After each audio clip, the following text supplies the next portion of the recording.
აღდგა. ქრისტე აღდგა. ქრისტე აღდგა.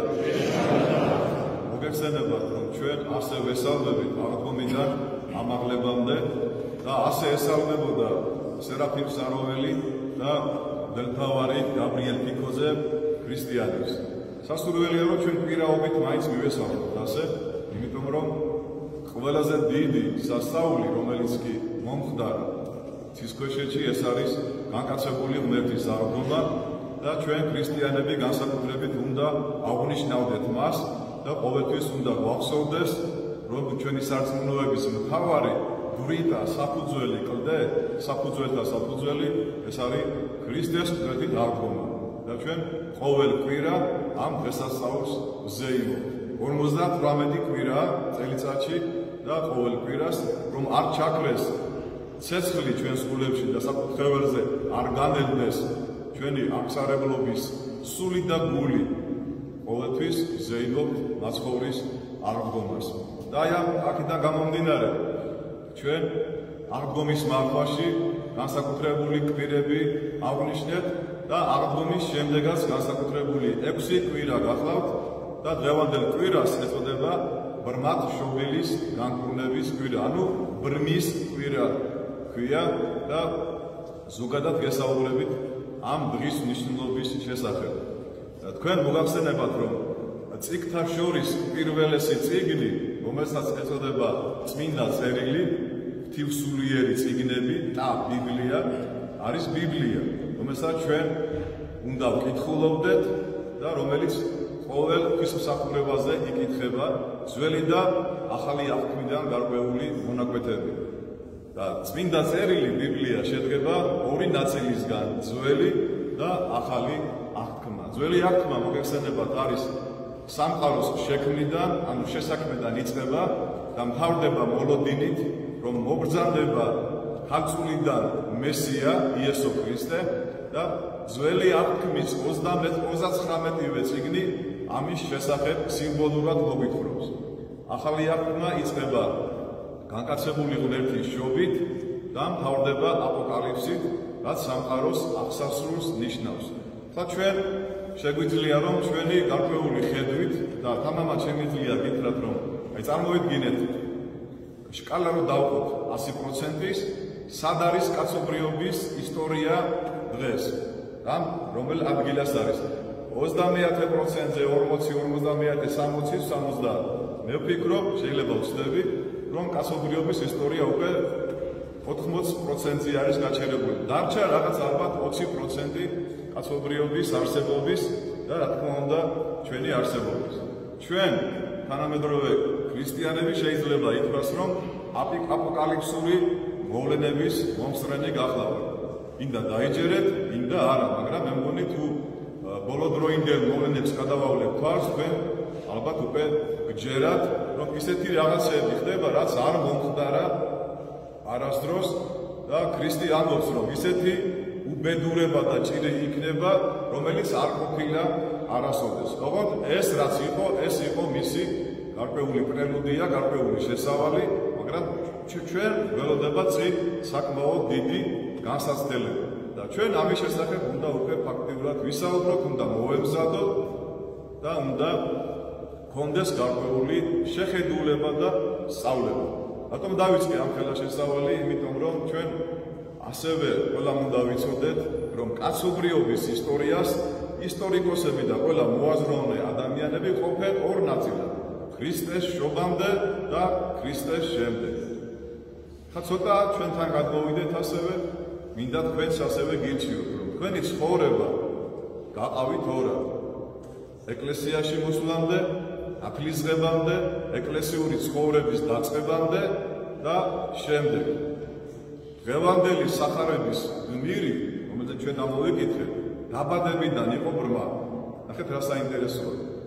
ჩვენ ხანდახან თქვათ, რომ ვაკდება, ან ამინდი რო არ არის კარგი და ხედველობა რომ ხანდახან ვიუარესდება, ცოტა არა ვართ ხოლმე ხასიათზე და ვართ გაბრაზებულები. ადამიანი დაიბადა ბრმად. წარმოიდგინეთ, მთელი ცხოვრება ფაქტობრივად შეგნებული თავისი ცხოვრება სიბრმავეში გაატარა. მასთან კაცმოყარე ღმერთი მიდის და ესაუბრება. ძალიან საინტერესოა ჩემო ძვირფასებო ეს მონაკვეთი და უნებრივია რა უნდა სთხოვოს ბრმამ და რა უნდა ბრმას თვალების ახილვა.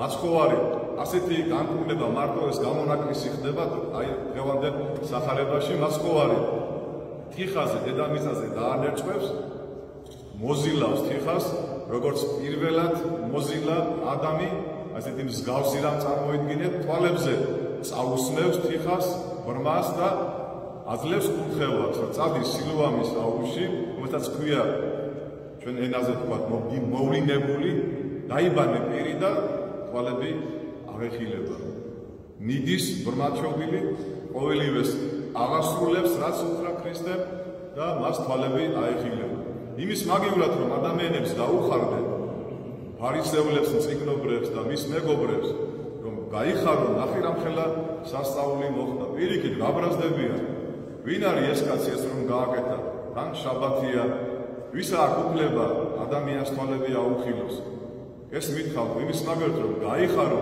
იყონ ბედნიერები იყონ ახარებულები და ადიდონ ღმერთი არ მოეწონებათ ეს სასწაული და აღშფოთდებიან პატარა პარალელს გავალებ ეხლა მე თანამედროვე რეალობაში თქვენ გახსოვთ აღდგომის მარხვაში როგორი გაბრაზებული იყო ერი ჩვენზე ეკლესიურებიც არაეკლესიურებიც სასულიეროვნი საეროვნი როგორ გვიყიჟინებდნენ როგორ ვეჩხუბებოდნენ როგორ დაგცინოდნენ შეურაცხყოფას გვაყენებდნენ ვარ წახვიდეთ ლიტანიობაზე დაგჩაოდნენ პირდაპირ ხო როგორი სახეებით იყვნენ გარკვეულ ეკლესიებში ციტრო ტაძრები დაიკეტა მრევლი არ შეუშვეს და ამ დროს მათ ჩვენ წის ქვირზე დაასხეს წყალი როგორც დაკრძალულ მაცხოვრის აკლდამას რომ ლოდი მიაგორეს ამით ალიბი გაუკეთეს აღდგომას რომ მივიდნენ ფარისევლები და მწიგნობრები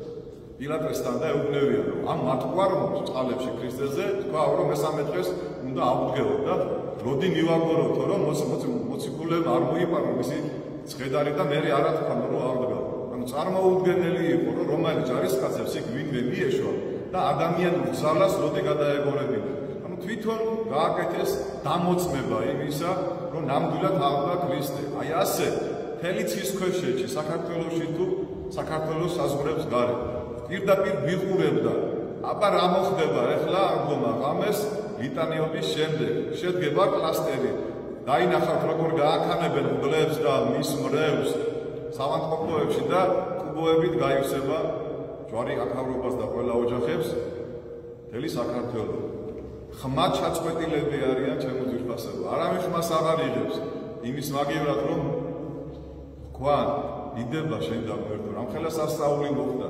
114,000 ადამიანი ეზიარა თურმე არ ვიცი ვინ დათვალა აღდგომა ღამეს არც ერთი ადამიანი არ არის დასნეულებული და იმის მაგივრად რომ ღმერთი ადიდო და თქვა მე თუ აქამდე არ დავდიოდი დღეიდან ვივლი ეკლესიაში აი ფარისევლებივით არავის არ გაუხარდა პირიქით ეხლა ფიქრობენ რა მოიგონონ და კიდევ რა სამხილები დაუდონ ეკლესიას მაგრამ თქვენ გახსოვდეთ ჩემო ძვირფასებო რომ ჩვენ გამარჯვებულ ომში ჩავედით და ეს მორიგი გამარჯვება აღასრულა ეკლესია ჩვენთან ერთად მაგრამ გეუბნებით რომ არ გავთამამდეთ არ დავიწყოთ ტრაბახი ჩვენ გარკვეული განსაცდელები კიდევ გველოდება მაგრამ მე მინდა თქვენ დაგამშვიდოთ რომ როგორც ის ბრმათშობილი ადამიანი მიდის გააძევს სინაგოგიდან გარიცხეს ანათემას გადასცეს ესეთი წესი იყო რომ ვინმე რომ რაღაცას დააშავებდა ერთი თვის განმავლობაში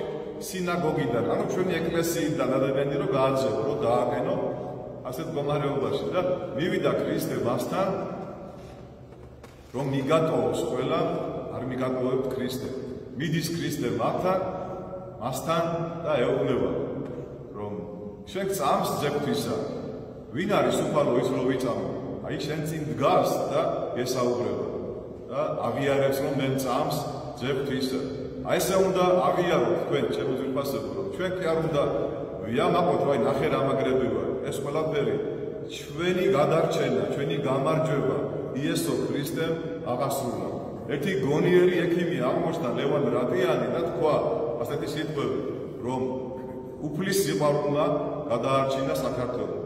სრულყოფილი სიყვარულის დევნის შიშ ვიღაცეები რაღაც გარკვეული მიზეზების გამო ვერ მოხვედით. მე ვიცი რომ თქვენ ოჯახის წევრების გამო ვერ მოხვედით და თავი შეიკავეთ, მაგრამ ამის მერე იცოდეთ, როცა ანტიქრისტე გამოჩნდება, როცა უარესი ეპიდემიები და ჭირი და სვანი და ძვანი დაიწყება, სიყვარულით სარწმუნოებით და იმედით თუ იქნებით, ვერანაირი ძალა ვერ მოგერევა თქვენ. ნუ უსმენთ სრულქადაგებებს, რომ ვიღაც ბილ გეიტსი და მასონები და სიონისტები და 1000 დაწყებული ადამიანი მართავს სოფლიოს. სოფლიოს ცას და მიწას მართავს წმინდა სამება. და თუ შენ ხარ ქრისტეში, ძეობილობა გაგაჩნია მამა ღმერთის და დედა ეკლესიის წიაღში მოღვაწეო, აღსარებას ამბობ, ეზიარები, ლოცულობ, ვერავით არის ძალა შენ ვერ მოგერევა. რა ვირუსია ლაპარაკი შემოწმებასებო და რა გარკვეულ ჭირზე და უბედურებაზე. უგეშინიათ რამე თუ იესო ქრისტეს შეუძლია თვალების ახელვა, იესო ქრისტეს შეუძლია ბრმის განკურნება, განღვეულის აყენება ფეხზე, მიცვალებულის აღდგომა შეუძლია, ყველაფერი შეუძლია მას. რა წერია სახარებაში, იცით? რომ მისი მორწმუნეები უფრო მეც გააკეთებენ ვიდრე ქრისტე. რა თქმა უნდა, ჩვენ ვერ გავაკეთებთ მეც, მაგრამ ჩვენ ეს უნდა ვიცოდეთ, რომ იესო ქრისტემ ძლია წუთისოფელს და ჩვენ მასთან ერთად თუ ვიქნებით, ჩვენც ვიქნებით გამარჯვებული წუთისოფელზე. მე მინდა ძალიან, ასე თქვათ, საინტერესო თემა შემოგთავაზოთ, ამიტომ გავაკეთე ამ ხელა შესავალი, რომ როგორც წელთაღრიცხვა იყოფა ორ ნაწილად, როგორც ბიბლია, როგორც ყველაფერი იყოფა ორ ნაწილად, ორი სამყარო არსებობს, სულიერი და მატერიალური. არსებობს ნათელი და არსებობს ბნელი, არსებობს სიკეთე და არსებობს ბოროტება. ოღონდ ბოროტებას არსი არ გააჩნია, ახლა არ ვიფიქროთ რომ დუალის გადაგებ, მაგრამ აი ასევე თქვენ მინდა რომ თქვენს შინაგან სამყაროზე იფიქროთ და სულიერ ეტაპებზე მინდა რომ გესაუბროთ. ამის შესახებ თქვენ ალბათ არასდროს არ გისაუბრიათ, არ ვისაუბრიათ. ადრე თუ გახსოვთ, მე სულიერი გეოგრაფია შეგახსენეთ თქვენ. ყველა ადამიანს აქვს სულიერი გეოგრაფია. რომელ სოფელში, რომელ ტაძარში მივიდა პირველად, სად ჩაიცვა სტრიქარი, სად ეზიარა და ასე შემდეგ. მას ყველას აი თუ გახსოვთ, იესო ქრისტე ეუბნება კლეოპას და ლუკას, რომ გალილეაში უთხარი რომ წავიდნენ მოციქულები და იქ ნახავენ. ეს ყველას უნდა გახსოვდეთ, რომელ სოფელში, რომელ დაბაში, რომელ ქალაქში დაიწყო თქვენი მოღვაწეობა, თქვენი ურთიერთობა ქრისტესთან. და ხანდახან ჩაბით იმ რაიონებში და გაიხსენეთ ბავშვობა და თქვენი ხრმობა. რატო ვიძახე ახლა ამას შემოწმებასებოდ? ასევე მინდა რჩევა მოგცეთ, თუ ამას შეასრულებთ ძალიან გამახარებთ, ეს კურთხევა არ არის, მაგრამ ვისაც არ გეზარებათ და ჭყვაში დაგიჯდება, მე მინდა რომ აი თქვენი სულიერი კარტოტეკა შევადგინო, ერთი თაბახის ფურცელით მომიტანეთ, რომელ მოძღვართან, რომელ წელიწადში, რომელ ტაძარში მიიღეთ პირველი ზიარება, როდის დაიწყო თქვენი სულიერი ეტაპი, სად მოინათლეთ. საინტერესოა ეს თქვენს გეკნებათ და ერთი ასლი მე მომიტანეთ და მე მინდა რომ გქონდეს იმ ადამიანების სულიერი გარკვეული ისტორია და გადავავლებ თვალს და ამით გარკვეული ინფორმაცია მექნება თქვენზე. ძალიან საინტერესო იქნება დამერწმუნეთ. ადრე ეკლესიაში ასე იყო, ყველაფერი ჯვრისერები, ნათლობები, ყველაფერი ეკლესიაში აღრიცხული იყო და ფაქტიურად ეკლესია იყო ყველა ინფორმაციის მფლობელი. და თუ თქვენ ამას გააკეთებთ, ძალიან კარგი იქნება. არ არის საჭირო რომელ სამშობიაროში დაიბადეთ და რამდენი კილოგრამი ესაც ჩაწეროთ, მაგრამ პირველი ზიარება გახსოვდეთ, პირველი აღსარება, პირველი მოძღვარი, პირველი წირვა, პირველი სულიერი ნაბიჯები. რატო ვიცით? თუ ეს არ გახსოვს, მე ვერ გაიგებ სადახარ და რას აკეთებ. პირველი სულიერი ეტაპი შემოძვირფასებო, ეს გახდა აი ბრმის თვალების ახილვა. ზოგმა 6 წლის ასაკში აახილა თვალები, ზოგმა თვეებისა, ზოგმა 10-15, ზოგს კიდევ არაუხელია თვალები თქვენ წარმოვიდგინეთ. ადამიანი, რომელსაც სულიერი ცხოვრება არ დაუწყია, ის ბრმად შობილია კიდევ. გონია რომ ხედავს მზეს, ხედავს სამყაროს, მაგრამ სამწუხაროდ ის არის ბრმა. თუ ახალგაზრდები ზაფხული მოდის საიკითხავენ ვიქტორ ჰიუგოს კაცი რომელიც ცინის, ბევრ ამას მიხვდებიან, რაც მე ხარ ლაპარაკობ, რომ უსინათლო ხედავს ხილულს. იყო ადამიანი, რომელიც ვერ ხედავდა, მაგრამ ძალიან კარგად ხედავდა ყველაფერს. მაგრამ ზოგს კარგი ხედვა აქვს, მაგრამ ვერაფერს ვერ ხედავს. ჩვენი თვალების ახილვა დაიწყო მაშინ, როცა სამგზის წმინდა სამების სახელზე ჩვენ სასულიერო პირმა მოძღვარმა ემბაში ჩაგვა უმკომელავა, ასე ვთქვათ, ბაპტიზო, მაგას ნიშნავს ტყაში შთაფლას და იქიდან ჩვენ აღვდექით მაცხოვართან ერთად. აქედან დაიწყო ჩვენი სულიერი ცხოვრების პირველი ეტაპი. მაგრამ მოგეხსენებათ, ეს ყველაფერი საკმაოდ ისეთ წლებში აღესრულა. იყო ათეისტური პერიოდი ფაქტიურად, ხო? შევინახეთ ჩვენმა მშობლებმა ოქროს ჯვრები ძალიან გადამალე სადღაცას და ჩვენ ჯვრების გარეშე დავდიოდით. არაფერი არ ვიცოდით. მე პირადად ჯვარი მუსლიმანების ჯიბზე საბჭოთა არმიის რიგებში გავიკეთე, იმიტომ რომ მათ ეკეთათ სამკუთხედები, რაღაც ნახევარმთვარეები, შავი და მე დავფიქრდი, მეც ხო ქრისტიანი ვარ და მეც წავედი ვიყიდე და გავიკეთე ჯვარი და მას მერე ვატარებ ჯვარს. ეს იყო ჩვენი პირველი ეტაპი. სულიერების მეორე ეტაპი გახლავთ, როცა ადამიანი დაფიქრდება თავის ცოდვებზე, დაიწყებს გაწითლებას, შეწუხდება, დაფიქრდება, რამეს ხომ არ ვაშავებ, ცუდად ხომ არ ვიქცევი, ეს ჩემი სიტყვა და საქმე, რამდენად მოწონს ღმერთს და იკითხავს, სად შეიძლება რომ მოძღვართან ვისაუბრო, სად შეიძლება რომ აღსარება თქვა, სად შეიძლება რომ ვეზიარო და ჩვენ ასეთი პერიოდები გავიარეთ ჩემს რაიონში, თქვენ ალბათ თქვენს რაიონში, ზოგმა ქალაქში, სოფელში და ასე შემდეგ. მე მგონი გახსოვთ არა ეს ყველაფერი და თუ არ გახსოვთ, ძალიან გთხოვთ რომ გაიხსნათ და მადლობა შეწირეთ ღმერთს, თქვენ მაშინ მადლობა არ გადაგიხდიათ, იმიტომ რომ შეიძლება ნათლიან წაგიყვანა, დაკვირდა მე გულს გიგიდიან, ველოსიპედს გიგიდიო. შეიძლება მშობელმა წაგიყვანა თუ ეკლესიური იყო და მე ხაჭაპურებს კინკარს გაჭმე, როგორ წამოდი ეკლესიაში, ხო? მაშინაც არ გვახსოვს კიდევ კარგად, მაგრამ მე მაგალითად ძალიან კარგად გვახსოვს და თქვენს მინდა რომ ეს ყველაფერი გაიხსენოთ. ეს ეტაპი გაგრძელდა ძალიან დიდ ხანს. ეს არის ოქროს ხანა, 90-იანი წლები, 80-იანი წლები და 2020 წლამდე. 30 წელი ფაქტია, ეს ეპოქაა, ფაქტია მთელი, რა ვიცი, თაობა 30 წელი, ხო?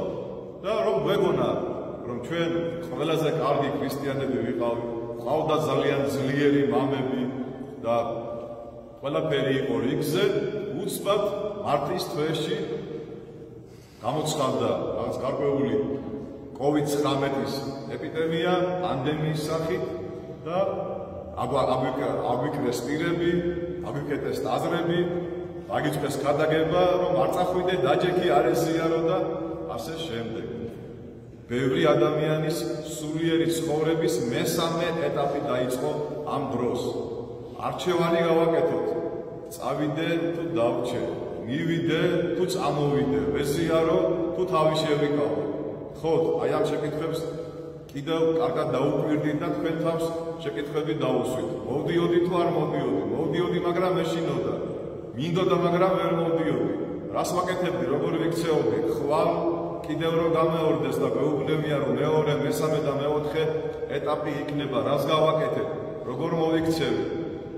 დაიწყო ეკლესიის დევნის მესამე ეტაპი.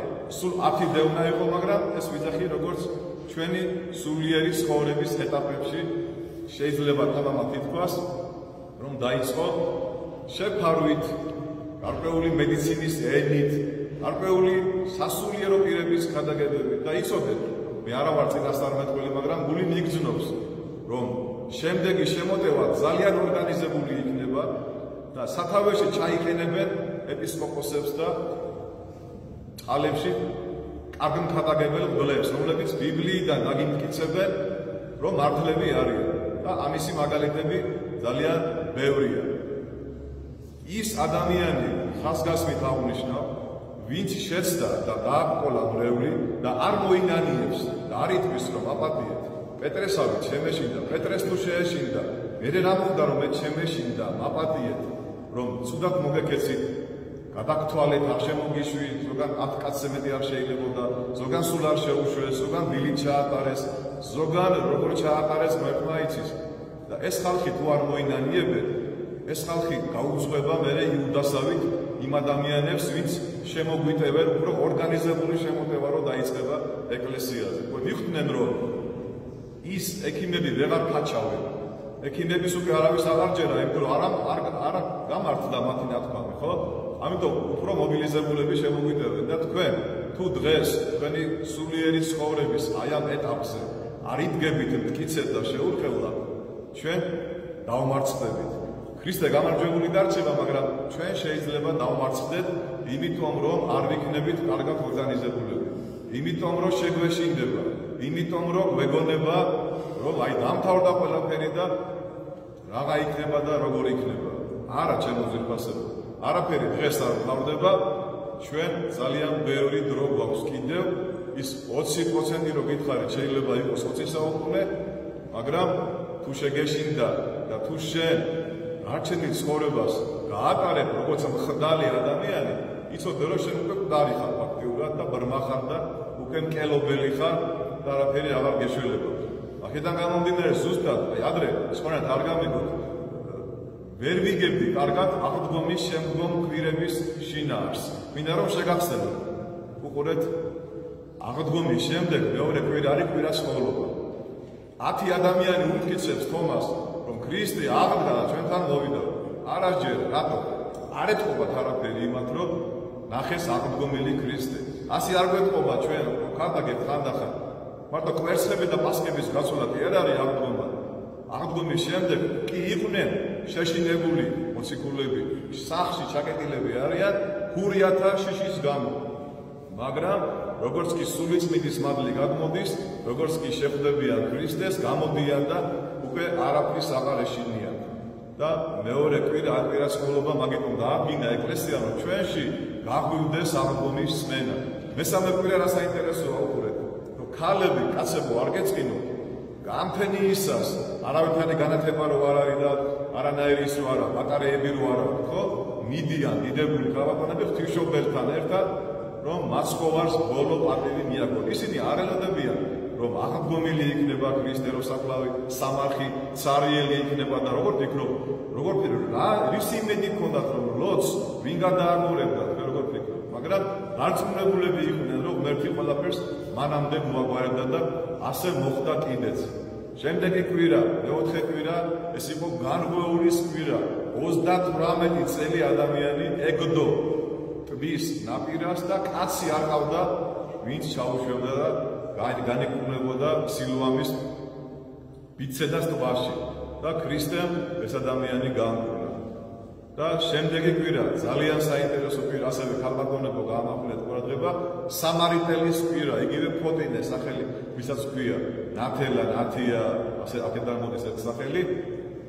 წარმოიდგინეთ, ქავს 5 ქმარი გამოსვლილი, არც ერთი კანონიერი ქმარი არ არის, მაგრამ დაინახავს, რომ ვიღაც გალილეველი ადამიანი, ძალიან საინტერესო ადამიანი, სთხოვს მას, რომ წყალი დაალევინოს. და უპირს რომ შენ მე წყლის დალევას როგორ თქო, გალილეველი ხარ და მე სამარიტელი ვარ. და ქრისტე მას ესაუბრება ისეთ სიღრმეებზე, ისეთ სულიერებაზე, რომ ერთი არის სული, რომ თაყვანისცემა მოდის ჭეშმარიტებითა და სიტყვით, რაც მოციქულებთან არ უსაუბრია შემოძრბასა. აი ეს ყველაფერი თუ შენ არ დაიმახსოვრე, შეიძლება კვირის ქადაგებაზე არ იყავი, მაგრამ ჩაწერილი ხო არის ამის ბედნიერება მოისმინე და დღევანდელი დღე დაფიქრდი, ბრმაჩობილი ხო არა ხარ, დაფიქრდი როგორ გებრძვია, დაფიქრდი რა დღეში არიან, მე მაგალითად უფრო გახარებული ვარ და უფრო ბედნიერი, რა ძლიერი სარწმუნოება მქონია, რომ რა დღეში გვაგდებდე, როგორ ჩვენ არ წავსულიყავით აღდგომა ღამეს იტანიობას. რატო სექტანტებს არ ებრძოდნენ, რატო მუსლიმანებს ყველა გაიპარა, ყველა გაიძურცა ჩემო ძვირფასებო და თქვენ ზოგიერთი თქვენთაგანი თქვენ შორის პირახვეული ამოხვედით მტკიცეთ და ჩვენ აღდგომის დღესასწაული ვიზეიდეთ. ეს ყველაფერი კარგად გთხოვთ, რომ გაანალიზოთ ჩემო ძვირფასებო, იმიტომ რომ ჩვენ ვემზადებით მომავალი შეხვედრებისთვის, მომავალი შემოტევებისთვის და კარგად გაარკვიეთ კიდევ მონარი თქვენი მოძღვარი, ვის ოლარის ქვეშ აქ თავი შეყოფილი, ვისი გჯერა და ვისი არ გჯერა. ვინ დაგიცავს, ვინ გასწავლის და როცა იყო საშიშროება, სად იყო შენი მოძღვარი მაშინ? სად იყო შენი ეპისკოპოსი? სად იყო შენი პატრიარქი? იყვნენ იქ, სადაც უნდა ყოფილიყვნენ. თუ იყვნენ, დიდება უყვარს და მადლობა. თუ არ იყვნენ, მაშინ გადახედეთ რა მდგომარეობაში ხარ და სად ახარ. იმიტომ რომ ისინი თუ ეხლა კიდევ თავის მართლებას დაიწყებენ, მართლა ბრმაკშობილები არიან, იმიტომ რომ კიდევ ვიმეორებ 114,000 ადამიანი ეზიარა, არც ერთი მათგანი არ არის დაავადებული. მეტი მტკიცებულება გჭირდება ჩემო ძვირფასეულო, ჩვენ არ გჭირდება, მაგრამ აი ხალხმა ვინც გაბრაზებული იყო ჩვენზე, კარგია თუ ამას გაითვალისწინებენ და მე მჯერა რომ ისინი მოვლენ ეკლესიაში და დადგებიან ჩვენს გვერდით, იმიტომ რომ მათ დაანახა ღმერთმა, რომ ღმერთმა ძლია ბოროტებას, რომ ღმერთი გამარჯვებულია ჩვენი, ის არის თვალების ამხილველი, სმენის დამბრუნებელი, მკერობის განკურნებელი და კვეთ აღგომილი ჩვენი იესო ქრისტე. მე ვარ ბედნიერი ჩემო ძვირფასეულო, მე ვარ გახარებული განსაკუთრებით თქვენით, რომ ჩვენს ეკლესიაში ნამდვილად შეიძლება ითქვას, რომ ყველა განსაცდელს გაუძელით და ეხლა ვიწყებთ მომზადებას მომავალი განსაცდელებისთვის. ღმერთმა დაგლოცოთ, ღმერთმა გაგახაროთ, მიამაყებით, ვარ ბედნიერი თქვენით, უფალთან ურთიერთობით და გთხოვთ, რომ თქვენი სულიერი ბიოგრაფიები მომიტანეთ, რომ გადავალოთ თვალ. ჩვენთან არის ღმერთი.